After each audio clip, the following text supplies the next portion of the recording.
Hi, so far you have everything that you need. All your values are correct, your totals are correct, everything. But the things that you haven't done are, one, you have not put a fill color in this cell. So that is by using this paint bucket up here. This is called the fill color, and you have to pick a light color. So you're going to fill that in using the paint bucket and make a light fill color. The next thing you need to finish up is you need to put a thick border around the entire spreadsheet, and that will be by going to Format Cells like we learned in class. Click on Border. We're going to click Thick Line and put a thick outside. We're going to pick a thin line and we're going to put a thin inside so that each of the cells has a box around it and the entire spreadsheet has a thick box around it.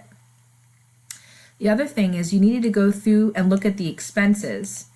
And the highest expenses, which would be 100, 150, and 300, you need to turn on the bold and turn the font to red. So again, at the 150, bold, font red. And at the 300, bold, font red. Everything else does look good.